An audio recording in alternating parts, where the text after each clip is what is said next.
Terre de Vin termine sa campagne primeur 2020 avec quelques 500 flacons dégustés sur l'ensemble des appellations bordelaises. Et mon impression, c'est que c'est un millésime très intéressant, très homogène sur la rive gauche, avec une très belle réussite aussi des Pessac.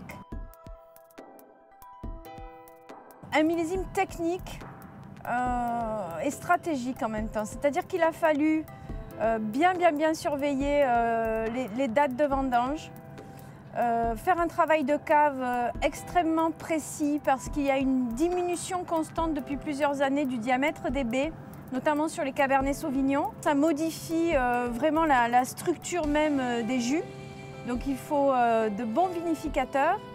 Il y a un avantage en nature sur les vignobles qui ont des sous-sols argileux, puisque cette argile a pu garder les pluies de l'hiver et du printemps et qui ont été extrêmement nécessaires pour conduire la vigne et les maturités au travers des 8 semaines sans pluie de mi-juin à mi-août.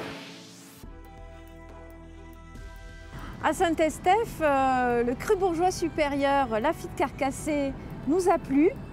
Il a toujours une forte personnalité, mais cette année, un fruité fin, intense, éclatant, qui lui amène un supplément de charme.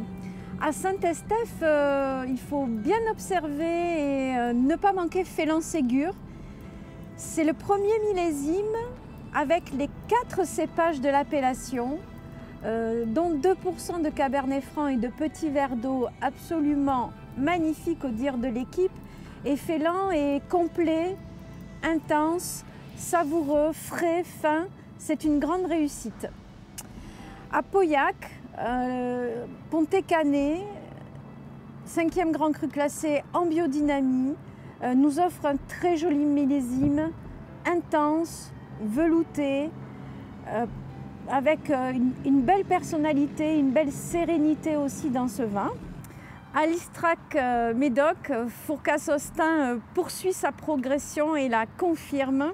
On a eu vraiment une bouche intéressante avec de la gentiane, de l'encre, de la prune, une texture profonde. Il ne faut pas le manquer. En Pessac-Léognan, Château Pape Clément, c'est vraiment le modèle de densité. Smith au Lafite, un des plus beaux millésimes qu'on ait pu goûter. C'est une grande réussite. Enfin, il faut dire un mot des sauternes. Le millésime 2020 à Sauternes, c'est un rendement très bas, 10 hectolitres hectare. Un millésime difficile où il a fallu passer en plusieurs tris. Mais un millésime quand même qu'il faut soutenir et nous avons beaucoup aimé le château Bastor-la-Montagne, cru classé de Sauternes, bio. La gamme aromatique va des citrus au jasmin. La dégustation est très élancée, très dynamique. C'est un Sauternes contemporain, il faut le suivre.